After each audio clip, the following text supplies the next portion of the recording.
ஒரு ml oil எடுத்துக்கிட்டிங்கன்னா it gives you about 9 calories. So ஒரு ஸ்பூன் ஊற்றும் போது 45 கேலரி கிடைக்குது அதில். என்ன சொல்கிறீங்க? ஆமாம், அதுதான் இப்படி ஊற்றக்கூடாது, அளந்து ஊற்றுங்க. டே டு டே ரொட்டீன், நான் பேசுகிற எல்லாமே டே டு டே ரொட்டீனில் இருக்கணும். மேக்ஸிமம் பார்த்தீங்கன்னா ஒரு 5 ஸ்பூன் எண்ணெய் ஒருத்தருக்கு போதும். குடும்பத்தில் 4 பேர் இருக்காங்கன்னா 20 ஸ்பூன் எண்ணெய் for the whole day. Per day whole day. அந்த மாதிரி ஒரு கணக்கில் தான் நீங்கள் செய்யணும்.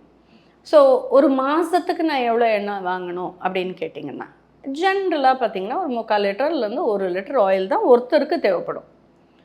4 பேர் இருக்க குடும்பத்தில் 3 லிட்டர் ஆயில்லையே நீங்கள் நல்லாவே சமைக்கலாம். It's as simple as that. நிறைய பேர் they don't even know எவ்வளோ ஆயில் நான் வாங்குகிறேன் அப்படின்றதே தெரியாமல் people get. அப்படிலாம் இருக்காதீங்க. We should be cautious in the use because all these relates to high energy. நான் முதல்ல சொன்னேன் இல்லையா, ஒரு எம்எல்லுக்கு 9 கேலரி. அது எவ்வளோக்கு எவ்வளோ நீங்கள் இன்க்ரீஸ் பண்ணுறீங்களோ அவ்வளோக்கு அவ்வளோ கேலரி டென்ஸ் ஆகுது நம்மளோட ஃபுட். ஸோ எக்ஸசிவ் கேலரிஸ் எல்லாமே உடம்புல ஃபேட்டாக தான் டெபாசிட் ஆகும்.